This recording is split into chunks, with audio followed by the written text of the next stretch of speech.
미국 대선을 한 달여 앞두고 트럼프 대통령 부부가 코로나 확진 판정을 받았습니다. 우선 2, 3차 TV 토론은 불투명해졌고 앞서 TV 토론을 함께한 바이든 후보까지 검사 대상이 돼 미 대선 초대형 변수로 떠올랐습니다. 상온 노출 독감 백신 접종자가 하루 사이 크게 늘어 2,000명에 육박했습니다. 전문가는 독감 백신은 항체 형성 시간을 고려해 11월 전에 맞아야 한다고 조언했습니다. 추미애 장관이 자신이 연락처를 전달하기 전 이미 보좌관과 지원장교는 연락을 주고받는 사이였다며 연락처 전달을 자신의 지시로 볼 근거가 없다고 했습니다. 서해상에서 피격당한 우리 공무원 유족이 국방부에 감청 기록 공개를 요청할 예정입니다. 또 군과 해경 고소를 예고했습니다. 내일 서울 강동 지역에선 소규모 차량 집회가, 광화문 등 서울 5개 구간에선 차량 1인 시위가 예고돼 있습니다. 법원은 허가받지 않은 집회는 해산 조치한다는 방침입니다. 북으로 보내지 못한 이산가족 영상편지가 지난 16년 동안 2만여 편 쌓였고 화상 상봉을 위한 장비도 창고에 방치된 것으로 파악됐습니다. 예년보다 차량 수가 10%가량 줄면서 귀경길 고속도로는 평소 주말 수준 흐름을 보이고 있습니다.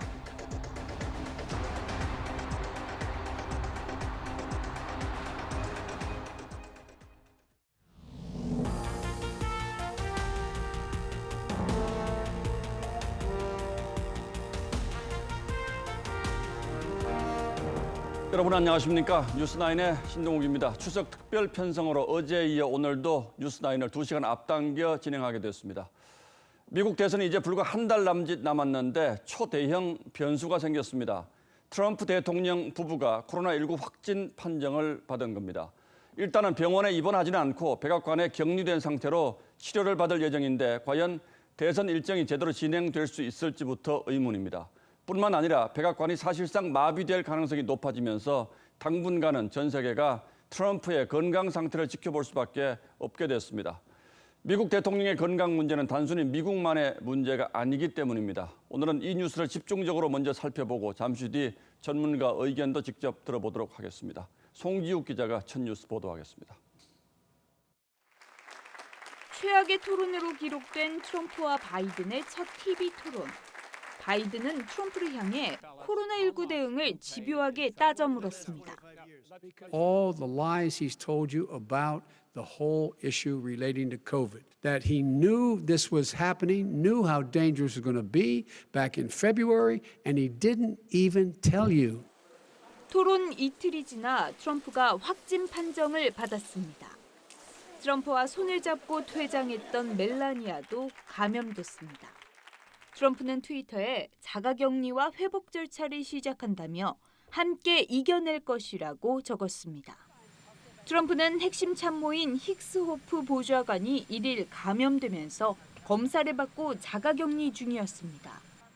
힉스 보좌관은 마스크를 쓰지 않고 전용 헬기와 전용기를 함께 탔고 거의 모든 행사에 밀착 동행했습니다. 트럼프는 검사를 받은 직후 이렇게 말했습니다. It's a terrible thing. So I just went for a test and we'll see what happens. I mean, who knows? 숀 콜리 주치의는 트럼프 부부가 백악관 관저에 머물 것이라며 현재 상태는 괜찮다고 밝혔습니다. 뉴욕타임스는 코로나의 심각성을 축소시킨 결과가 본인에게 나타났다며 양성 판정만으로도 정치 생명에 재앙이 될 것이라고 지적했습니다. TV조선 송지욱입니다.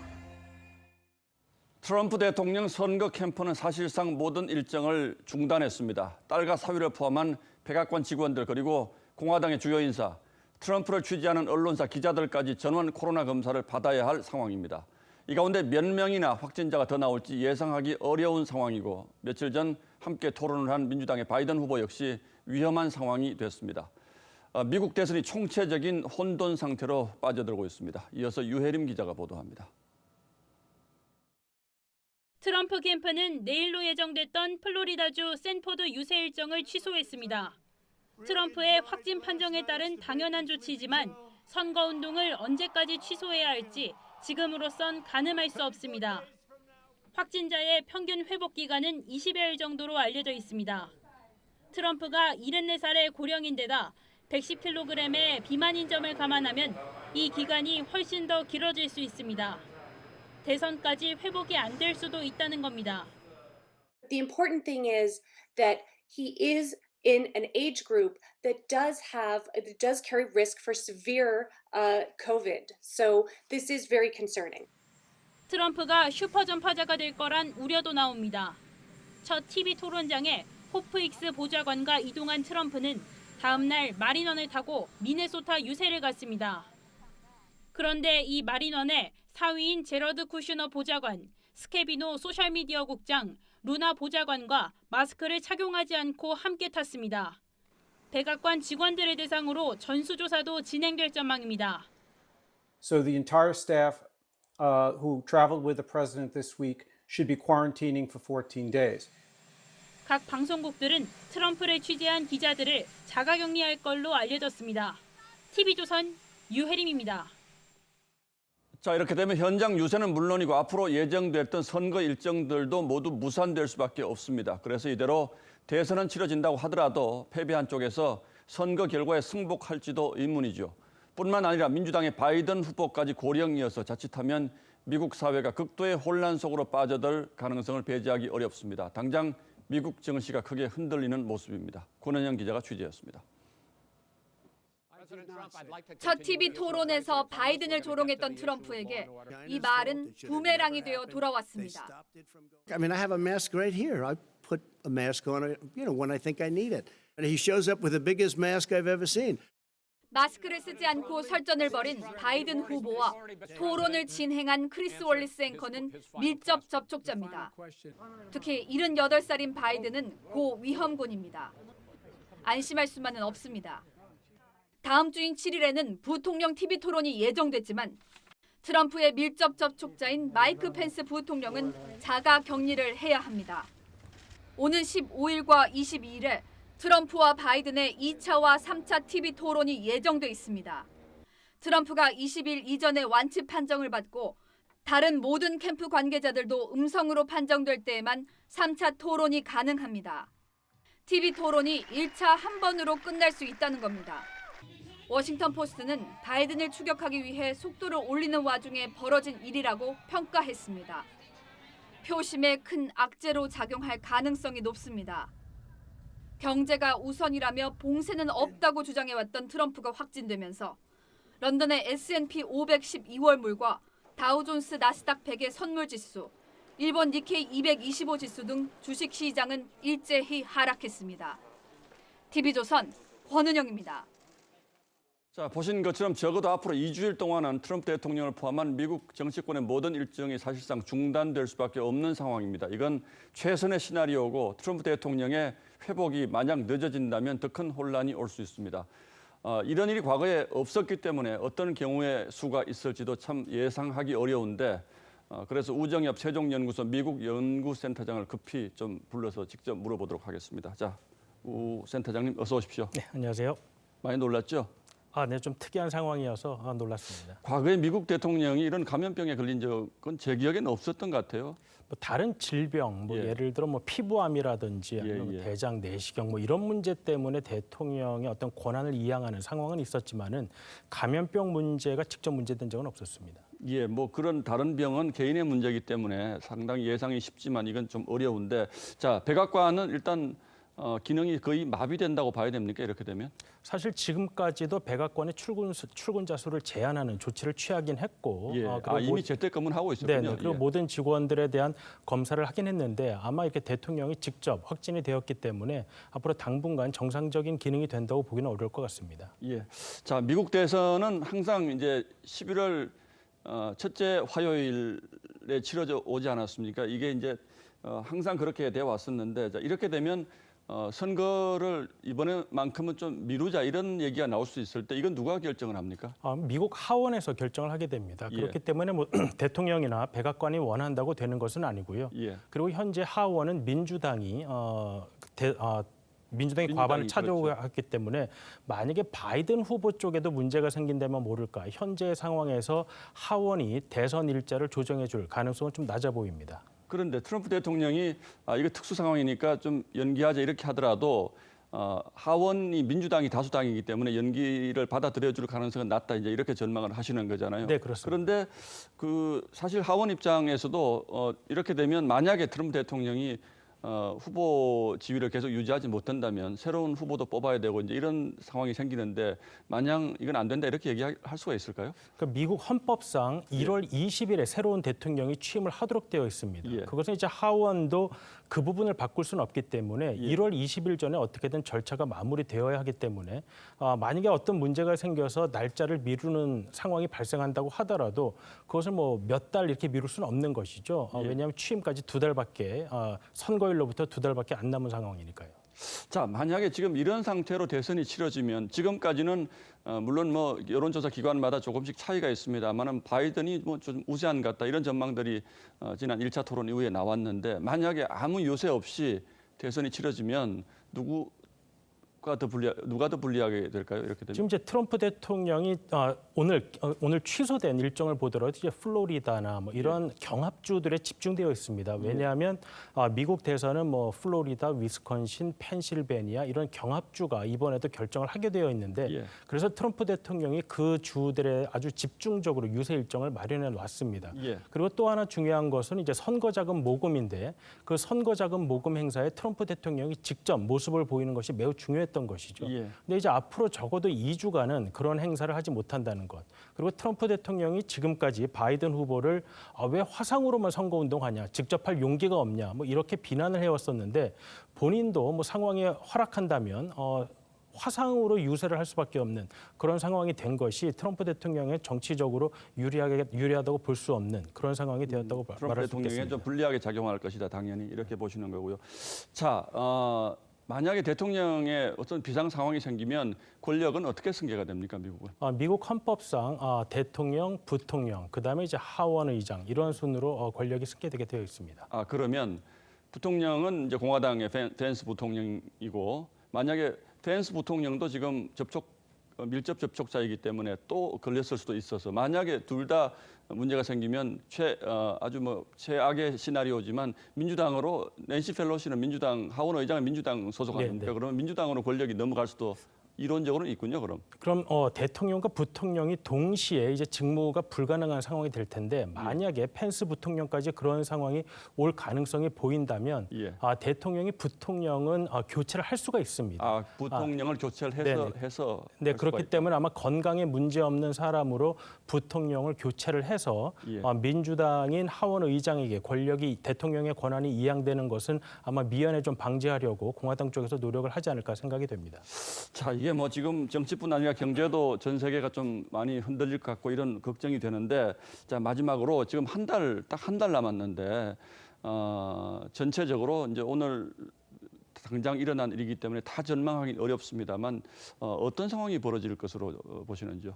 일단은 세계에서 가장 중요한 국가라고 할 수 있는 미국의 대통령이 어떠한 상황이 될지 모른다는 불확실성이 매우 커졌습니다. 그렇기 때문에 지금 미국에 아직 증시가 열리지 않은 상황인데 오늘 아침 증시가 열리게 된다면 아마 시장도 매우 부정적으로 반응을 하지 않을까 생각이 됩니다. 자, 걱정입니다. 이제 미국 대통령의 건강 문제는 어떻게 보면 이제 전 세계가 다 관심을 가질 수밖에 없는 이런 상황이어서 어쨌든 뭐 좀 빨리 회복이 됐으면 좋겠다 이런 생각이 들긴 하는군요. 우정엽 박사 잘 들었습니다. 고맙습니다. 감사합니다.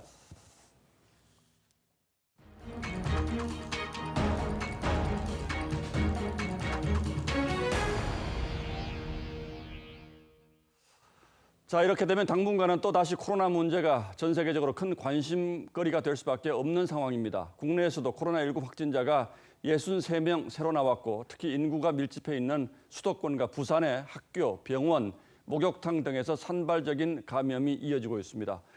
추석 연휴가 끝나고 나면 어떤 상황이 될지 방역 당국이 긴장하고 있습니다. 황병준 기자가 보도합니다. 부산 북구의 그린코아 목욕탕. 지난달 27일 첫 확진자가 나온 이후 10명이 추가돼 확진자는 모두 11명으로 늘었습니다. 부산 금정구 평강의원에서도 2명이 더 감염되면서 12명이 확진됐습니다. 나 여기 근본에 지금 살거든요. 사람들이 지금 이래보니까 나는 불안해가지고 지금 있지는 못해. 수도권 확진도 잇따랐습니다. 경기 부천시 차오름 요양원 관련 확진자는 4명으로 경기 용인시 대지고와 죽전고에선 8명으로 늘었습니다. 신규 확진자는 이틀 연속 두 자릿수를 기록하는 상황. 하지만 곳곳에서 산발적 감염이 잇따르는 데다 개천절 집회도 내일로 다가와 추가 확산 우려는 여전합니다. 내일도 여러 지역에서 집회가 예고되고 있어 주의가 필요합니다. 많은 사람들이 밀집하게 모이고 구호제창, 음식 섭취 등의 위험 행동을 한다면 모두의 안전을 위태롭게 할 수 있습니다. 방역 당국은 남은 연휴 모임과 종교 행사, 집회 등을 3대 위험 요인으로 꼽고 이 기간 거리 두기가 가을 재유행을 가를 분수령이 될 것이라고 밝혔습니다. TV조선 황병준입니다. 이런 가운데 상온 노출이 의심돼 접종이 중단된 독감 백신을 접종한 사람도 2,000명에 육박하고 있습니다. 이 가운데 8명에서 이상 반응이 나타났고 직접 사인은 아니라고 합니다만 사망한 사람까지 나오면서 불안감은 갈수록 커지고 있습니다. 하지만 방역 당국과 전문가들은 11월 초까지는 불안하더라도 백신을 맞으라고 권고하고 있습니다. 그 이유는 유지현 기자가 설명하겠습니다. 상온 노출 의심 독감 백신 접종자가 지난달 30일 기준 1,910명으로 집계됐습니다. 전국 15개 시도 231개 의료기관에서 접종자가 나왔습니다. 대부분 접종 중단 후에도 무료 백신을 유료 백신으로 돌려 쓰는 등 지침을 위반한 사례입니다. 이상 반응을 신고한 사람은 4명 더 늘어 모두 8명인데 소아청소년은 3명입니다. 독감 백신에 대한 불안이 이어지며 전체 접종률 감소까지 우려됩니다. 방역당국은 이상 반응 대부분이 오한, 메스꺼움 등 생명을 위협하는 증상은 아니라고 설명했습니다. 8명에 대해서 증상들은 대부분 경미하고 현재는 호전돼 있다 이런 말씀을 드리겠습니다. 지난주 기준 독감 의심 환자는 아직 작년의 3분의 1 수준이나 올해는 트윈데믹이 우려돼 독감 백신 접종이 더욱 필요합니다. 면역이 생기는 데는 한 2주 정도가 소요되는 걸로 되어 있기 때문에 11월 초 정도까지는 접종을 하는 게 적절하겠다라고. 방역당국은 코로나 독감 통합 감시 체계를 운영하고 있다고 밝혔습니다. TV조선 유지현입니다. 개천절을 하루 앞두고 경찰과 일부 보수단체 간의 신경전이 고조되고 있습니다. 경찰은 법원이 제한적으로 허용한 서울 강동구의 차량 집회 외에는 1인 시위나 기자회견 형식의 집회 모두 금지한다는 입장을 재차 강조했습니다. 하지만 일부 보수단체는 계획을 변경해서라도 집회를 강행할 계획이어서 경찰과 마찰을 빚을 가능성도 있습니다. 이재현 기자입니다. 경찰이 광화문 광장 주변에 철제 울타리를 설치하고 있습니다. 개천절을 하루 앞두고 일부 보수단체가 1인 시위나 기자회견 등을 예고하자 원천 봉쇄에 나선 겁니다. 경찰 관계자는 판례상 1인 시위라 하더라도 같은 목적을 가지고 인접거리에서 진행하면 집회로 볼 수 있다며 명목은 기자회견이더라도 현수막을 가지고 나오면 이 역시도 집회로 간주해 차단할 것이라고 강조했습니다. 일부 보수단체들은 추가로 신고한 9대 이하 차량 집회마저 금지 통고를 받자 1인 시위나 1인 차량 시위는 불법이 아니라며 강행 의사를 내비쳤습니다. 이 상태에서 우리가 할 수 있는 유일한 방안이 차량 1인 시위라는 것입니다. 이거는 각자가 알아서 그냥 깃발 달고 시내로 나오는 겁니다.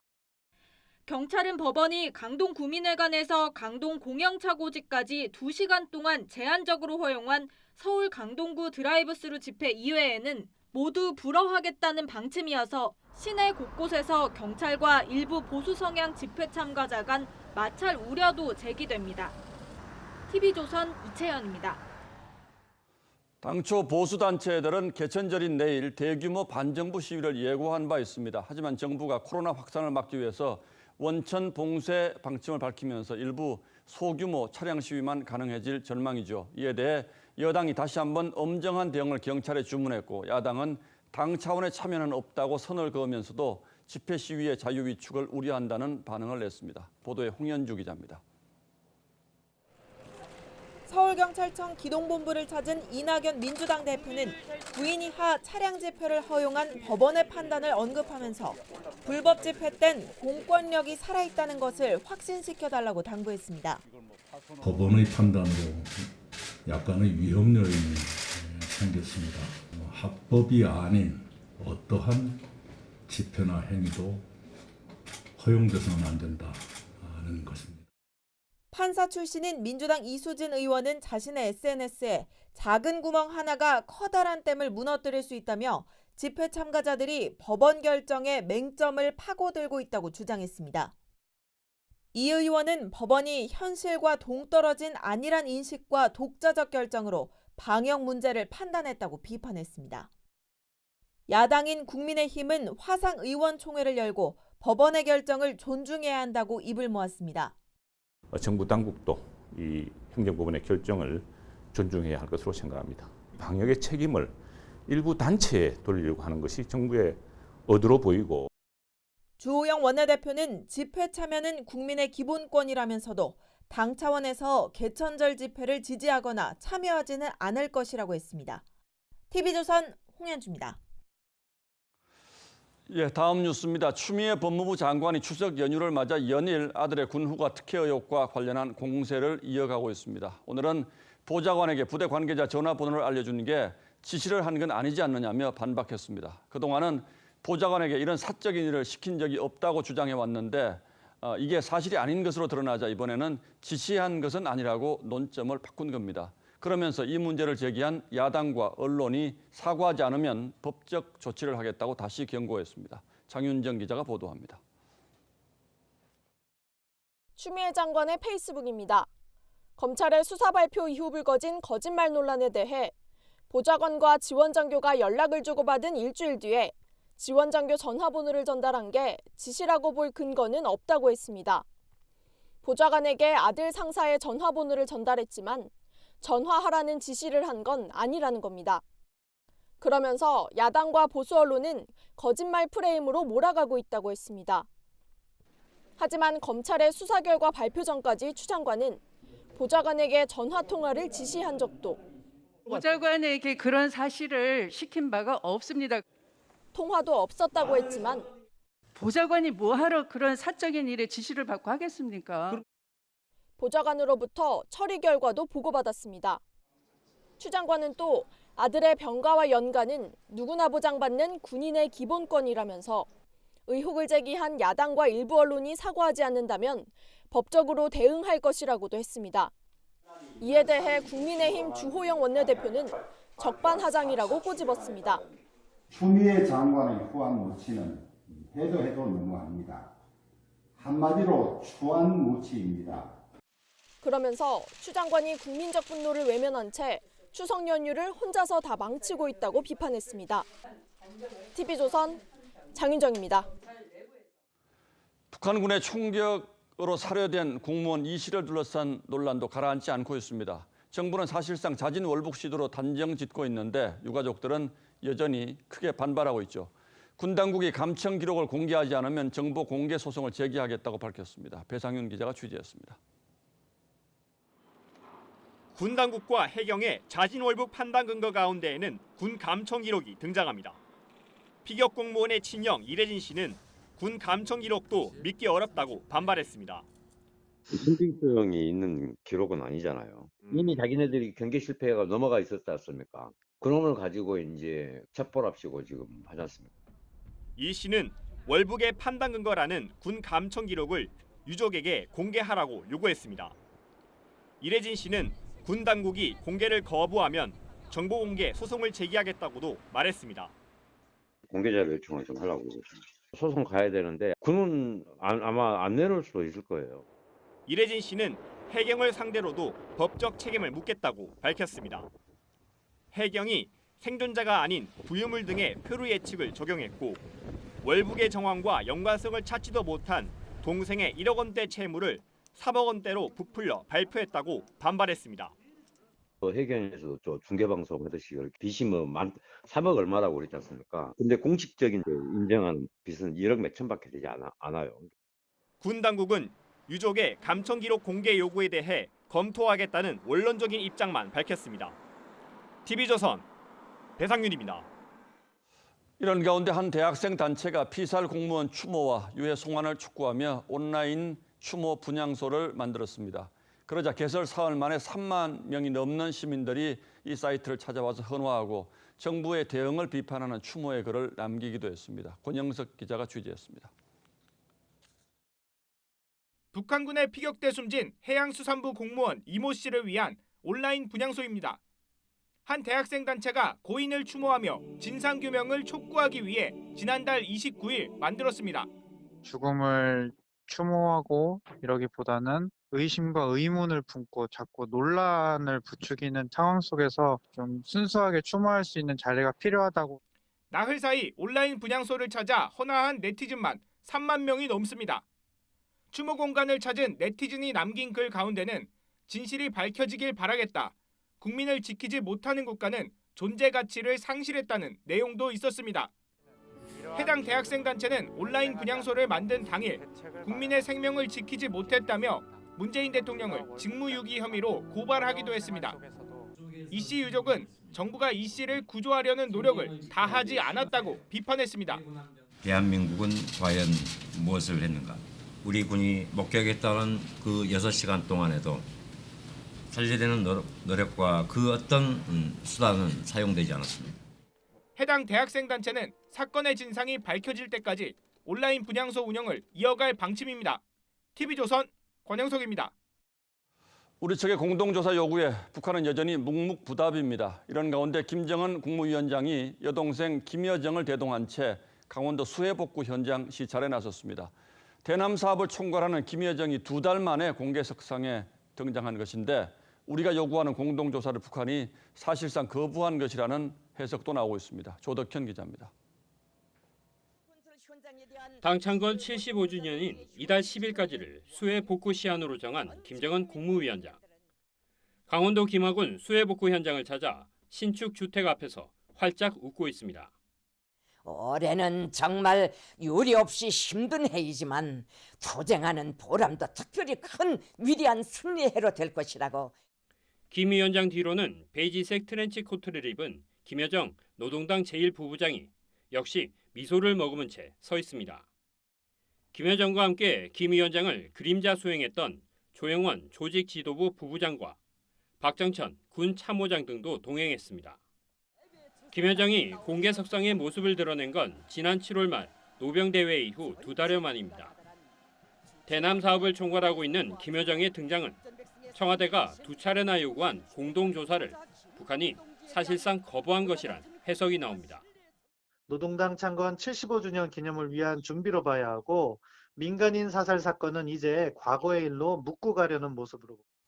청와대는 서훈 국가안보실장과 로버트 오브라이언 미 국가안보보좌관의 통화 사실을 공개하면서 이 측이 남북한 대화를 통한 사건 해결 노력을 지지하고 있다며 북한을 다시 한번 압박했습니다. TV조선 조덕현입니다. 예년보다 차량 수가 10%가량 줄었지만 귀경길 고속도로는 낮부터 정체가 빚어졌는데요. 지금 상황 어떤지 서울요금소 나가 있는 취재기자 연결합니다. 자, 노도일 기자, 현재 도로 상황 어떻습니까? 네, 제대로 서울 요금소를 통과하는 귀경 차량들이 보이실 텐데요. 양방향 모두 원활한 흐름을 보이고 있습니다. 전국적으로도 평소 주말 수준의 차량 흐름을 보여줬는데요.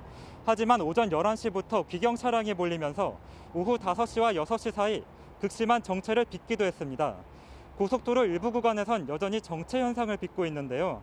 영동고속도로 여주휴게소 부근 인천 방향은 많은 차량이 몰리면서 가다 서다를 반복하고 있습니다. 경부고속도로 양재 부근 서울 방향도 정체가 심해 차들이 제 속도를 내지 못하고 있습니다. 서해안 고속도로 당진 부근 서울 방향 역시 혼잡한 모습입니다.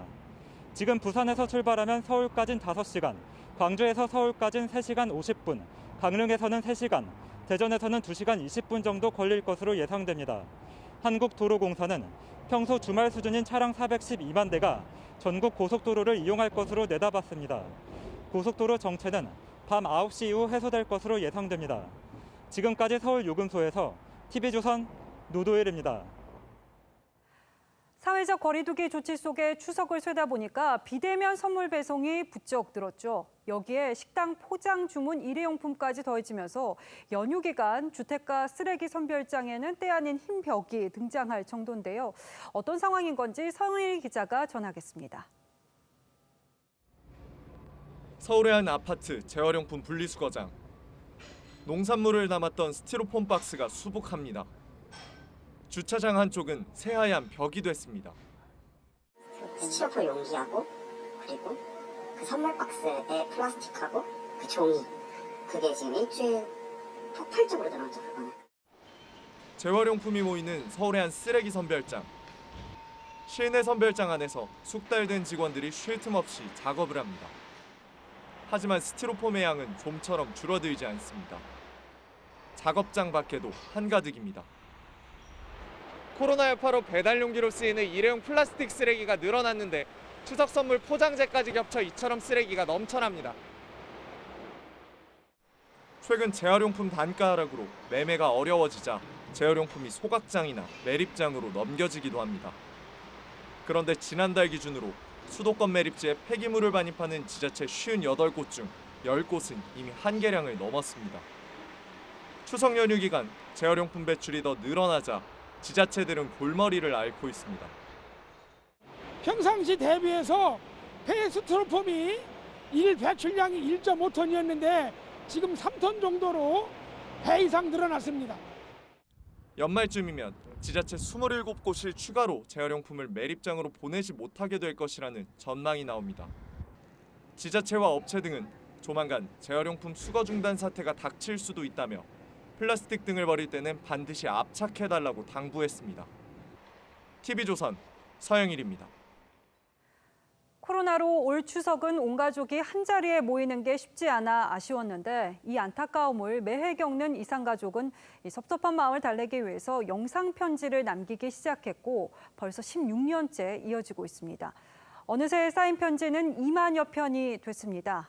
내년 추석에는 이 편지가 북한 가족에 닿을 수 있을까요? 차정승 기자가 전하겠습니다. 85살 남시우 할아버지는 명절 때면 6.25 당시 헤어진 형님 생각에 눈시울이 붉어집니다. 충북 음성에서 북한군에 끌려간 형이 국력 땅에 살아있겠거니 6년 전 영상 편지도 썼지만 언제 전달될지 기약할 수 없습니다. 두 형제가 이제 그걸 얻어먹고 이제 추석을 끝내고서는 도로 이제 황성리 집을 찾아오는데 두드러기가 나는 거예요. 이제 살아있으면 기억 다 날 거예요. 정부는 2005년부터 이산 가족들의 사연을 담은 영상 편지 2만 3천 편을 제작했습니다. 하지만 일부 시범 사업을 제외하고는 16년째 북한에 한 건도 보내지 못하고 있습니다. 남북은 2018년 평양 공동선언에서 영상편지 교환에 합의하면서 사업이 재개되는 듯 했습니다. 하지만 북한이 호응하지 않으면서 영상편지는 휴전선을 건너지 못하고 있습니다. 일방적 퍼주기만 할 것이 아니라 고령이 되신 분들 화상통화 혹은 영상편지 전달과 같은 것이 동시에 이루어질 수 있도록 이인영 통일부 장관은 지난달 추석을 계기로 화상상봉이라도 시작돼야 한다고 했지만 올해도 성사되지 못했습니다. 부디 몸 조심하시고 건강하셔서 열심히 형제들 동족을 찾기 노력해 주시기 부탁드리면서 TV조선 차정승입니다.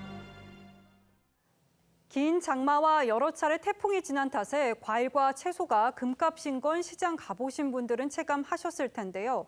이 여파로 햄버거 속 토마토가 사라질 지경입니다. 치솟은 농산물 가격 언제까지 계속되는 건지 오현주 기자가 취재했습니다. 서울의 한 롯데리아 매장. 무인 주문기에 처음 보는 메뉴가 뜹니다. 토마토가 없는 햄버거입니다. 대신 가격은 최대 600원 저렴합니다. 토마토 수급이 좀 불안정한 상황이었고요. 수급이 좀 정상화될 때까지는 10월 중순으로 정도. 버거킹과 맥도날드 등 다른 패스트푸드 업체들도 일부 햄버거에서 토마토를 빼고 다른 야채를 더 주거나 음료 쿠폰으로 대체하고 있습니다. 긴 장마에다 태풍까지 덮치면서 불과 한 달 전만 해도 3만 원대였던 토마토 10kg 도매 가격이 현재 6만 원대로 치솟았습니다. 배추도 요즘 금배추로 불립니다. 한 포기의 평균 10,000원이 넘습니다. 1년 전에 비교하면 2배 가까이 올랐습니다.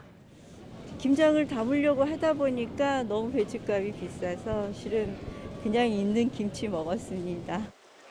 긴 장마로 배추 생산량이 지난해보다 10% 줄었습니다. 9월 달에 태풍이 한 2차례 정도 발생을 했습니다. 그래서 전반적인 배추 작황이 좋지 못해서 껑충 뛴 농산물 가격 수준은 이달까지 이어질 것으로 보입니다. TV조선 오현주입니다.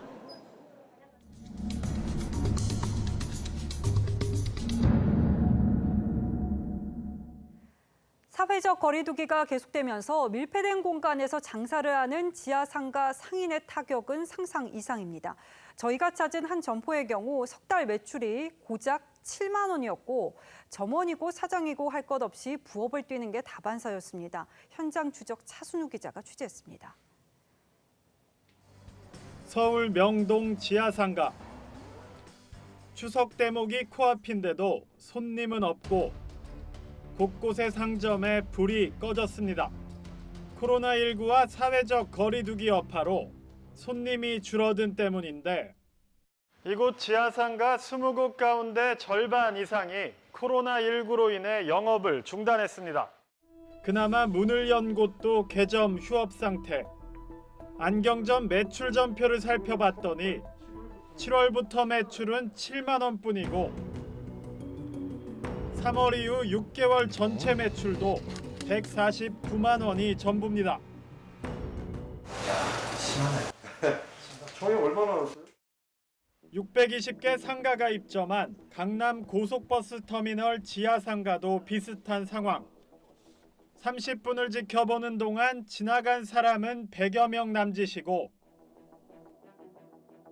종업원만 앞에서 서성일 뿐 물건을 사는 손님은 찾아보기 힘듭니다. 한마디로 말해서 울고 싶은 거예요. 이 상태에서도 한 달에 800만 원 돈이 나가고 있습니다.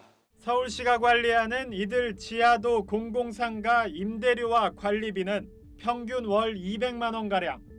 서울시는 2월부터 6개월 시한부로 임대료를 절반 감면해줬지만 그래도 힘들긴 마찬가지. 지금 정도가 아예 매출이 없을 거예요. 임대료에 사람은 엄청 많아요. 임대료를 충당하러 문을 닫고 부업까지 합니다. 가게 닫아놓고 알바하러 갔어요. 알바에서 생활비 벌어야지 가게 임대료도 벌고. 서울시는 그나마 감면했던 임대료를 8월 이후 100%로 올려받아 상인들 원성을 샀습니다. 결국 상인 1,500명은 임대료 재감면을 요구하는 탄원서까지 서울시에 냈고 자기들은 민간 건물주들한테는 한 임대료 운동? 임대료 감면해주면 세금도 깎아주겠다 하고 권하면서 내 건물은 못 깎아주겠다. 취재가 진행되는 동안 서울시는 뒤늦게 공공상가 임대료 50%를 연말까지 감면하겠다고 밝혔습니다. 현장 추적 차순우입니다. 트로트 100년을 결산한 2020 트롯 어워즈가 이미자 씨에게는 대상을, 이명웅 씨에게는 육관왕을 안겼습니다. 먼저 최윤정 기자가 전합니다. 트로트 100년의 역사를 결산한 2020 트롯 어워즈 시상식.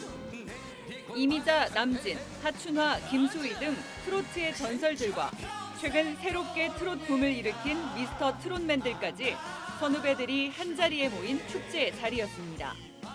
꿈에서나 뵐 법한 이런 선생님들과 함께 있다는 게 아직도 믿기지가 않고요. 트롯 어워즈 첫 회 대상은 엘레지의 여왕 이미자에게 돌아갔습니다. 사랑하는 내 후배들, 100년의 앞날을 꼭 굳건히 잘 지키고 힘내세요, 여러분. 감사합니다. 이명웅은 신인상과 인기상 등 6관왕을 차지했고 트로트 제2의 전성기를 이끈 공로로 장윤정이 특별상에 호명되자 장윤정은 감격의 눈물을 흘렸습니다. 저도 후배들하고 선배님들 사이에서 끊어지지 않게 단단히 손붙들고 열심히 노래하도록 하겠습니다. 4시간 동안 생방송으로 진행된 트롯 어워즈는 전국 시청률 22.4%로 종합 1위를 차지했습니다. 온 세대가 향유할 수 있는 또 하나의 우리의 자랑스러운 가요로 자리매김할 수 있는 시상식. 그게 트롯 어워즈가 나아가야 될 방향이 아닐까 생각합니다. 트로트 100년의 주역들이 모여 감동과 재미를 선사한 트롯 어워즈. 향후 트로트 100년을 모색하는 축제장이 됐습니다. TV조선 최윤정입니다. 데뷔 62년 차인 트로트 어워즈 대상 이미자 씨는 트로트 100년을 정리하면서 빼놓을 수 없는 인물이죠. 어제 무대에 울려 퍼진 소리는 전성기 시절 그대로여서 들으면서도 신기할 지경이었습니다. 오늘은 하늘이 내린 목소리로 삶을 노래한 이미자의 포커스를 맞췄습니다.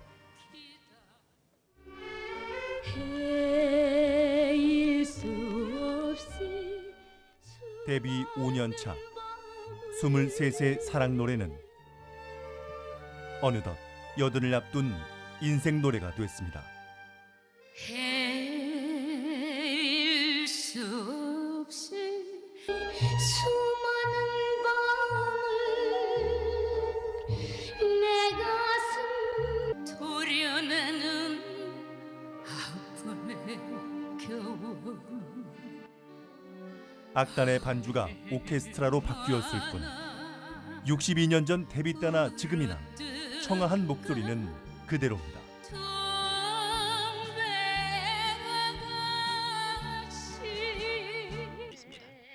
들으시는 노래는 이미자의 수염마을 선생.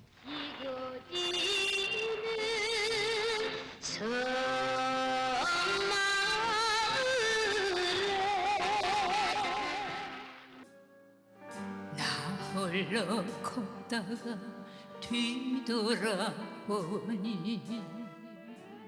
엘레지의 여왕으로 불리면서도 노래가 주목받는 이유로 구성진 트로트가 우리네 굴곡진 삶을 닮았기 때문이라 했었습니다.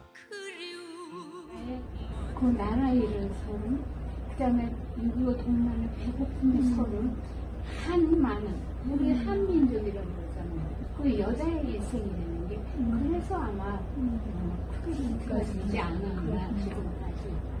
그런 거를 절대로 잊어서는 안 돼요. 비주류였던 트로트를 전통가요로 발돋움시킨 것도 이미자의 변함없는 목소리 덕분이었습니다.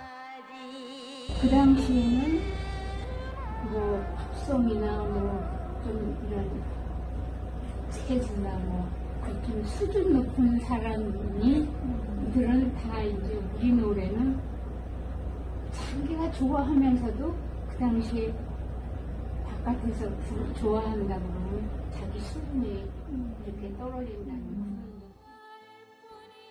트롯의 역사를 100년으로 놓고 본다면 가장 그 중요한 시기에 그리고 가장 어려운 시기에 노래로 위로를 주었었던 한때 일본에서 변함없는 이미자의 목소리를 연구하겠다며 사후 성대를 기증받기로 했다는 소문까지 돌아 본인이 직접 사실무근이라 해명까지 해야 했는데요. 트로트 100년의 산 역사가 된 그녀가 앞으로의 100년을 여는 무대에 주인공으로 섰습니다. 본의 아니게 제가 이 자리에 섰습니다. 저는 사랑스러운 후배 가수의 힘을 실어주기 위해서 좀 더 격려하는 마음에서 낡고 촌스러움의 대명사에서 벗어나 앞으로 어떤 인생 노래들로 채워질지 기대도 숨기지 않았습니다. 이제는 세계적인 팬들을 갖고 있으니까 그 팬들이 눈이 너무나도 많습니다. 그렇게. 뉴스9 포커스였습니다. 예, 다음 뉴스입니다. 수명을 3년 남기고 전격적인 폐기 결정이 내려진 월성 원전 1호기 조기 폐쇄 문제는 큰 논란을 빚었고 지금도 이게 잘한 결정인가를 두고 감사원의 감사가 진행 중입니다.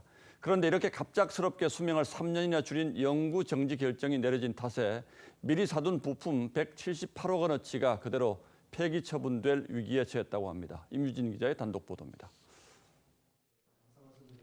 지난 2018년 6월 한국수력 원자력 이사회는 정기점검차 가동을 일시 중단 중이던 월성 1호기의 조기 폐쇄를 결정했습니다. 이유는 경제성이 없다는 것.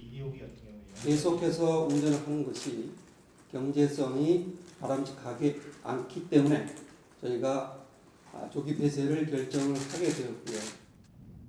2012년 한수원은 7천억 원을 들여 수명이 단 월성 1호기를 수리했고 지난 2015년 원안위로부터 2022년까지 수명을 연장받았지만 한수원 이사회 갑작스런 영구 중단 결정으로 미리 사둔 원전 핵심 부품들까지 무용지물이 됐습니다. 현재 남아있는 월성 1호기 예비품은 785억 원어치. 그 예비품의 확보가 매우 중요하고요. 남는 예비품은 자체 활용 및 매각을 추진하고 정지 후에도 해결료 냉각을 위한 설비는 필요하지만 터빈이나 발전기 등은 더 이상 쓸 곳이 없습니다. 호환도 되지 않아 결국 쓸 수 없게 된 부품은 178억 원어치에 달합니다. 전부 폐기해야 할 수 있습니다. 갑작스런 탈원전 정책의 집행으로 막대한 매몰 비용이 발생하게 된 것입니다. 이 매몰 비용은 고스란히 국민의 몫으로 부담이 전가될. 정부는 전기요금에서 일부 떼서 조성하는 전력산업 기반 기금을 활용해 이 같은 탈원전 손실을 보전하는 방안을 추진하고 있습니다. TV조선 임유진입니다.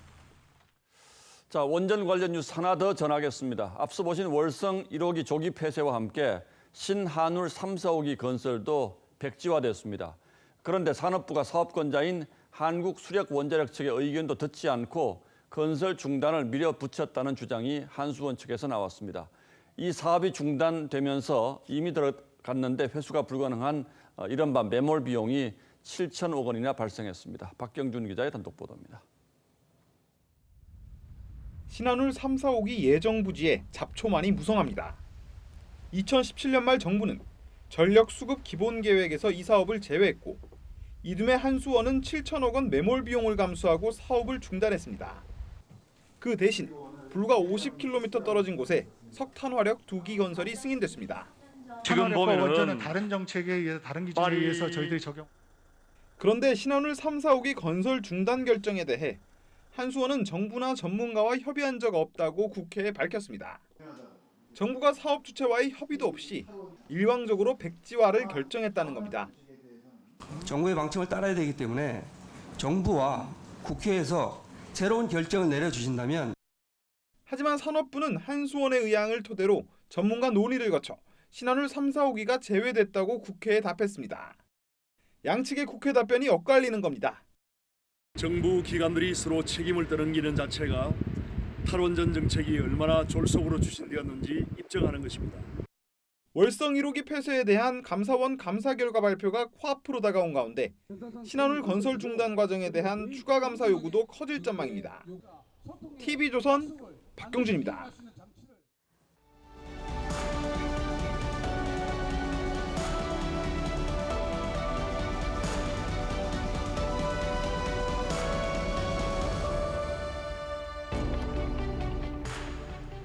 사이코 살인마를 그린 영화 노인을 위한 나라는 없다에는 다양한 노인이 등장합니다. 살인마를 쫓는 보안관을 비롯해 노인들은 친절하고 현명하죠. 하지만 늙고 무기력합니다. 난해한 영화 제목은 예이츠의 시에서 따왔습니다. 그 의미는 늙은 삼촌이 보안관에게 해주는 이 말에 담겨 있습니다. You can't stop what's coming. It ain't all waiting on you. That's vanity. 영국 영화 세상의 모든 계절도 늙어간다는 것, 그 두려움과 외로움을 말합니다. I mean, who would I go on holiday with? There's nobody, let's face it. 명시 꽃의 시인이 비오는 저녁 아내를 찾습니다. 이 사람이 왜 갑자기 말이 없나? 어디 가서 잠시 누웠나? 아니, 이번에는 그게 아닌가 보다. 혹시나 하고 밖을 내다본다. 나는 풀이 죽는다. 시인이 팔순의 아내를 앞세우고 나서 읊조린 시라고 합니다. 예년 같았으면 오늘 여기저기서 다채로운 노인잔치가 열렸을 날입니다. 훈장과 표창도 드리고 공연과 체육대회, 모델 선발대회가 벌어졌을 겁니다. 추석 연휴에서 더욱 훈훈하고 흥겨웠겠죠. 오늘은 24년째 맞는 법정기념일 노인의 날입니다. 하지만 코로나 때문에 경로당부터 문을 닫은 지가 벌써 오래됐습니다. 노인들이 모여서 음식을 함께 들며 담수하는 행사는 꿈도 못 꿀 처지죠. 가뜩이나 쓸쓸한 추석에 맞은 노인의 날이 더욱 외롭고 스산합니다.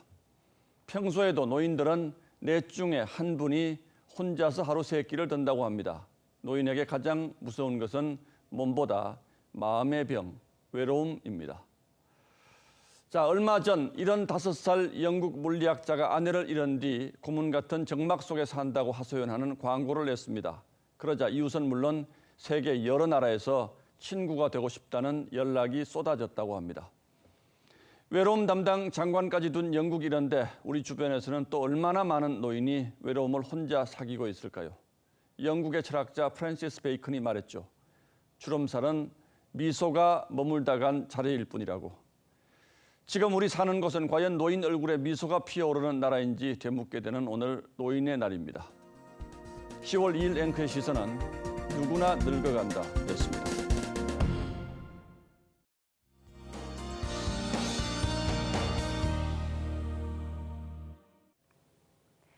오늘 흐리고 일부 지역에서는 비도 조금 내렸는데요. 남은 연휴 동안에도 날씨가 마냥 화창하지만은 않겠습니다. 일단 내일은 새벽부터 아침 사이 충청 이남 곳곳에서 비가 내리겠습니다. 그래도 연휴 마지막 날인 일요일에는 제주도에서만 비 소식이 있고요. 다른 지역은 흐리거나 구름이 많겠습니다. 기온은 오늘보다 다소 떨어지겠습니다. 내일 낮 최고 기온 서울이 22도, 전주 23도, 대구는 24도가 되겠습니다. 연휴가 끝나고 다음 주에는 부쩍 추워지겠는데요. 서울은 아침에 한 자릿수까지 떨어지겠고요. 한낮에도 제법 쌀쌀하겠습니다. 날씨였습니다. 뉴스9은 여기서 모두 마치겠습니다. 시청해주신 여러분 고맙습니다.